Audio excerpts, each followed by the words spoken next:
48 million dogs in the US are obese or overweight. 12 million cats fall in the same group. Why is this insidious, fatal, and debilitating disease gaining ground in the US?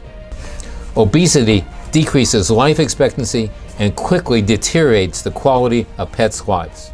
Today we explore answers to these and other questions coming up next.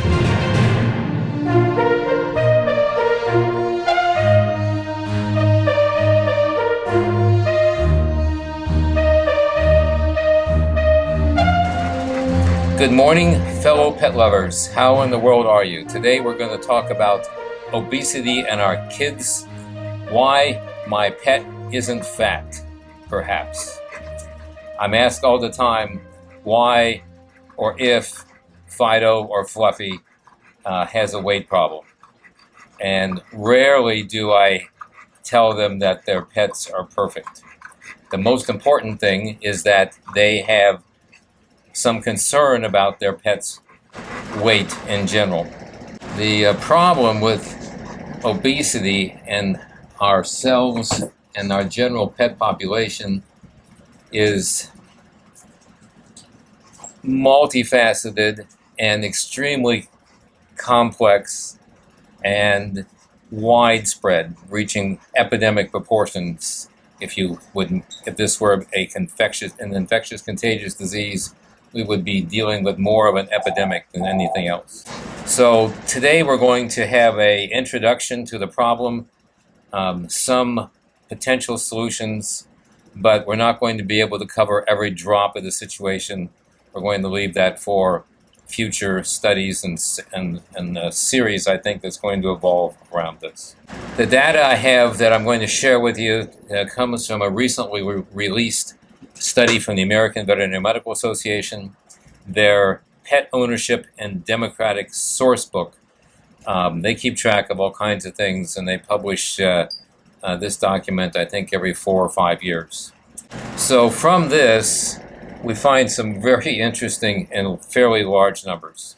48.3 million households owned a dog when this study was completed. I think it was about, you know how statistics are, they collect them and then it takes a long time anyway to actually make a report. So this is probably a current report, but the data ends probably 24 months ago or so.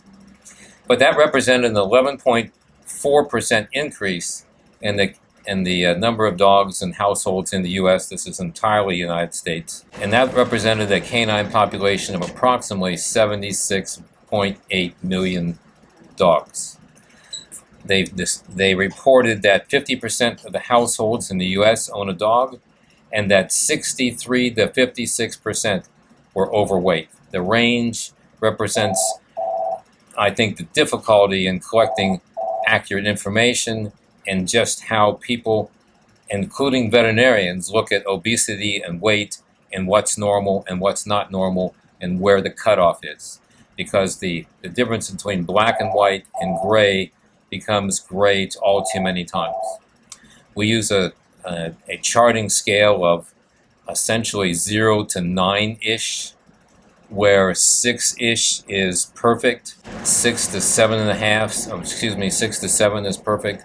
Below 6, they're on the I'm too thin side. Below 5, 4, 3, they're emaciated and came from some type of concentration camp.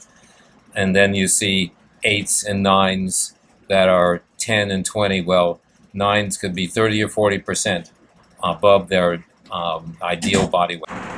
Hello, how you all today? Good. That's good. I'm good too, but I think the world of computers doesn't like me here. So my dog isn't fat. I hear that all the time. Unfortunately, it's a lot simpler than saying, go take Fido or Fluffy home and put them on a diet. It works, it doesn't work. We're going to look at a couple reasons why, a lot of reasons why, and some insight on how we can make some progress, because this is a very complex disease. I was scrolling through the slides before, but essentially we know that over 50% of the dogs in this country are overweight. studies range from 50 plus up to 63%. And that over a third of the kitties in the country are overweight. That's way too many. I mean, if you do the math, we're in the millions of pets that are at risk for ugly diseases. This is more significant than any type of coronavirus for longevity, and we want solutions. We want to know why so many of our efforts for so long of a period of time have been unsuccessful. Why is that? Intellectually, we can look at the situation and see that they're going to get osteoarthritis, they're going to get degenerative joint disease. Statistically, they're going to significantly increase for diabetes or pancreatitis, high blood pressure, and the like. Most importantly, longevity is decreased. How long they're going to live is going to be shortened, and none of us want that. And yet, that hidden shrinker of years and months to our beloved pets is going on right before over 50% of the dogs and a third of the kitties that we come in contact with. So, why? Why is this? Why are our efforts seemingly futile? Why do only 10% respond to diets and other forms of weight reduction protocols? And why do a vast majority of those pets that have lost weight gain it back? The biggest culprit and match partner in this scenario of progressive problems and decreased longevity is arthritis, degenerative joint disease, osteoarthritis, synonyms for pretty much the same thing, depending on whether you want to be simple or technical. Patient increases weight, patient increases in age, you get some arthritic changes, you get pain, you get reduced mobility, and then you get what? You get weight loss, or weight gain. And the weight gain, you have this vicious cycle that keeps going and going and going. And we get very frustrated at trying to be able to make some inroads in that process. I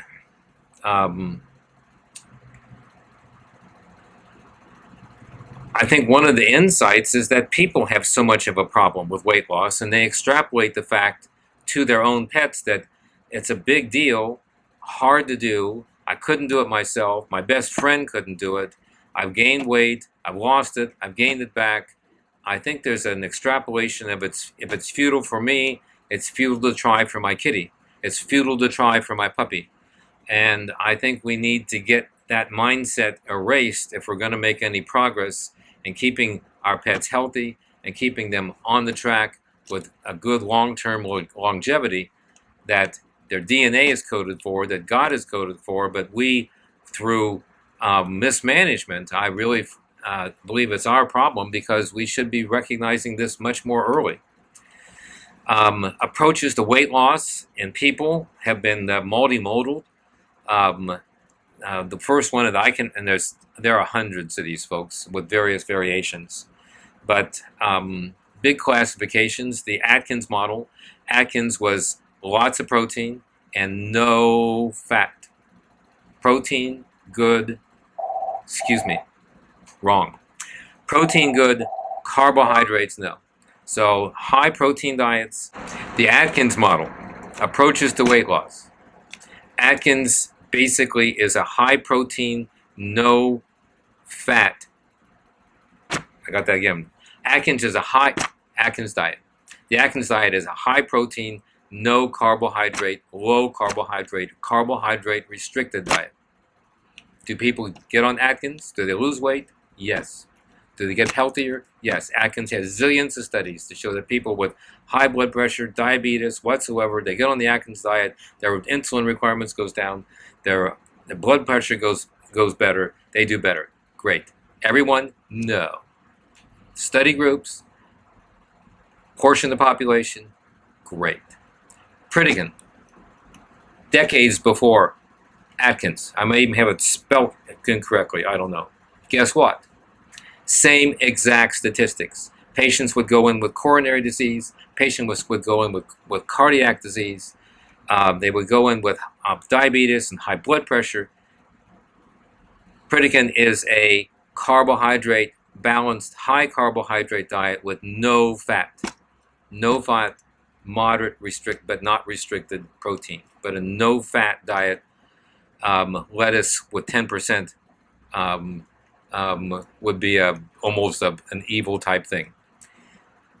Did people have insulin requirements improve? Did people have diabetes improve? Did people have coronary disease improve? Yes. About the same percentages as Atkins. Same group, same population group? No. Different people respond to different approaches. We've seen that historically with our dogs. Believe it or not, well, not that unbelievable, there's the equivalent of an Atkins model for the canine and feline. A percentage do better. There's the equivalent, that would be the MD diet for diabetic cats, for a severe, accurate example. Most of them do great. Do everyone do great? No. Before that diet, we put them all on WD. WD was invented, discovered, engineered is a better word, by Hills to solve type 2 diabetes in the kitty. Did it work? Yes. Did it work in every patient? No. So what's going on here? There's new models that are going out. Hills and other companies have research on putting antioxidants, anti-inflammatories, naturally occurring things into the food that are normal balance, normal carbohydrate, normal fat, normal protein, not any weird skewing like the Atkins and Pritikin model, and they got improved weight loss. They got improved health. Is it working for every patient? No. So, and people, I don't know of anybody that's doing this in dogs. I'm almost going to say I hope not. But what I call drip diets, where, well, they do drip diets. A drip diet would be just feeding little bits across the day. There was I don't remember what that one popular book was, but little bits spread out over the course of the day. The natural feline behavior is to do that. They catch 2 or 3 mice, 5 mice, how many mice a day over a period of time, and they eat a little bit here and a little bit there and a little bit there, so that mimics a natural type behavior. Interval diets, intermediate fasting diets, such as fast for 12 hours, eat what you want for the next 12. Fast, eat fast. And 12 isn't the magic number. Some people are doing fast for 16, eat the rest. Some people are doing fast for even more than that. Kind of an extreme type situation. Are they working? The little I know about them, in some cases, yes. For how long? I don't know. I know the research for that. I think Jenny Craig put out the 12 and 12 type diet and showed an increase in weight loss and sustainability for a certain group of people. Most importantly, early assessment. We don't want a 15-year-old Cocker Spaniel that's 12 or 15 pounds overweight to decide when they're 15 years old that, hey, I think I need to be losing some pounds. We need to intervene much, much, much, much, much earlier than that. The average age that patients are generally diagnosed or detected or assessed at having obesity or weight imbalance on the high side is about age 7. But when they come into my office at age 7 and they're overweight, they didn't get there at 6 months, at 6 years and 11 months. It's been progressing very, very slowly and very, very insidiously.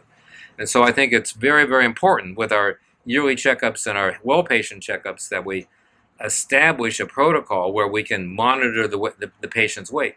Our fancy software can print out a chart of the patient's weight. And I think we're going to start doing that more consistently to see exactly what's going on and to give you a better handle on what's changing or not changing or threatening our pets' health and longevity. So WSAVA, the World Small Animal Veterinary Association, interesting group. Most people have never heard of it. They have an outstanding program. It's sponsored. It's comprised of veterinarians from all around the world, some pretty high-powered, intelligent people. They put out information, and it's a good collective compass point for this concept of one world, one health, one population, whether it's animal, vegetable, animal or human. So WSAVA, in their guidelines, small animal care, every, strong word, every patient should have a nutritional recommendation and evaluation annually. Every patient should have a nutritional evaluation and recommendation annually. The problem in my profession is that we're struggling with all kinds of different things. And COVID doesn't help matters any, because the average time for a patient that's in the building is increased by a good 20 or 30 minutes. We're working on getting that down. We're successful at getting that down with the new, with just, I think, practice and refining some protocols, but it's still taking more time. Most clients don't want to spend their life in my lobby. I love them. I love you. I think you love me, but there's only so many hours and minutes that you want to spend here when you need to get the kids off to school. Of course, school's not happening now until August or while, but to get the kids off to school and get your errands done, get the house organized, get to work, get back from work. A lot of people between on lunch breaks try to come in. Lunch breaks get compromised if you got an hour and we need an hour plus. So there's a time restriction, and we end up prioritizing.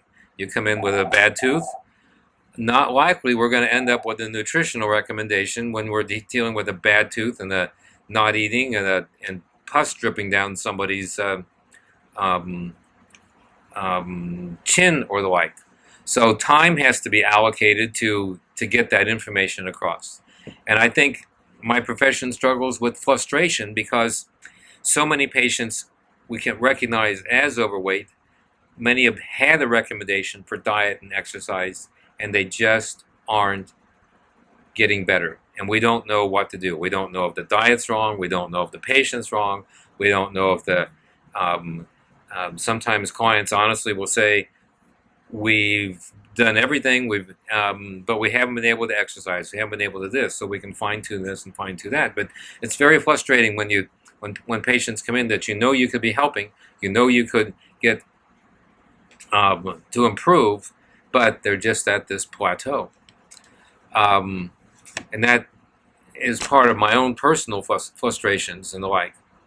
I feel that sometimes I'm not able to communicate how important it is and accomplish what needs to be accomplished of motivating a client and the pet on the other side of the examination table, now the other side of the parking lot, to lose weight and to get healthier.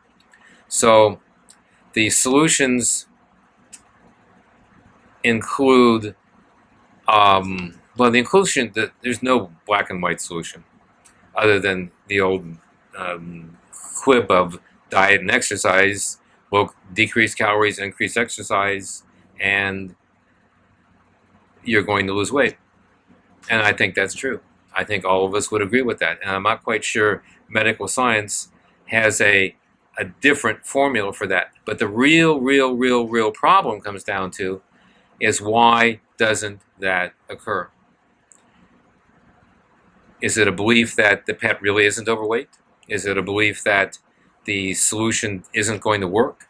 Is it a belief that, yes, I'm going to do it someday, but that someday never comes?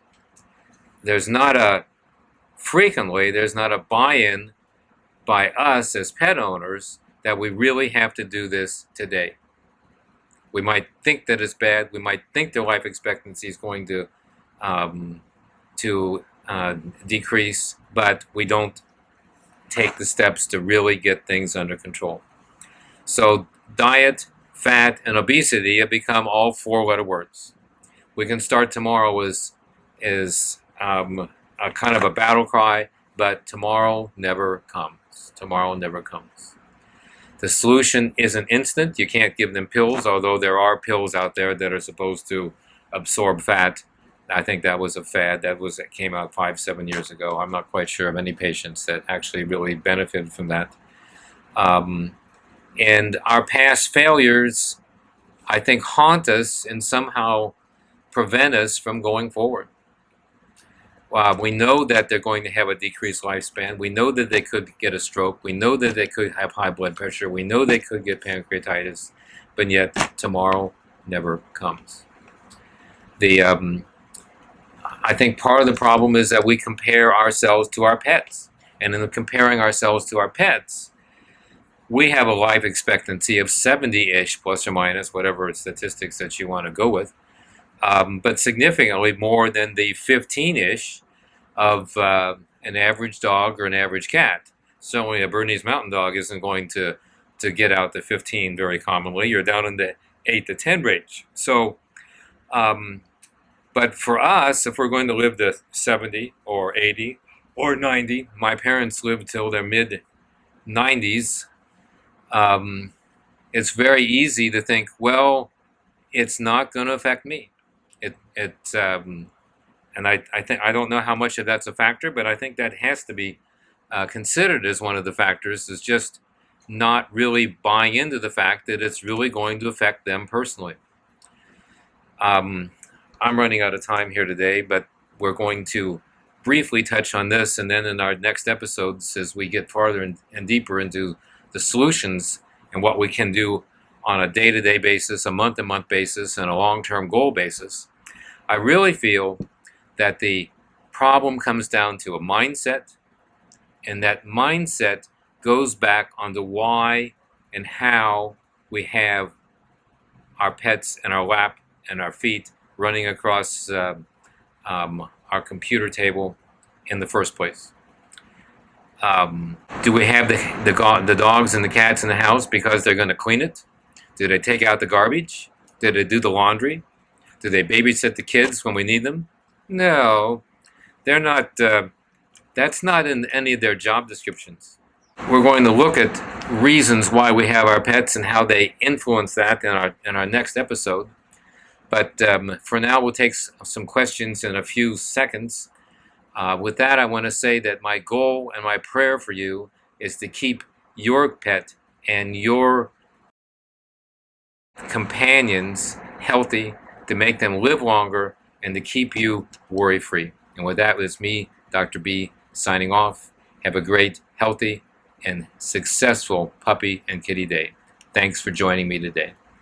For more information on obesity, check out this video here. If this video was a benefit, please subscribe and hit the bell below so you won't miss a single episode. Most importantly, please share these videos with your friends so that they and their pets can benefit as well. Thanks. I can't wait until I see you in the next episode.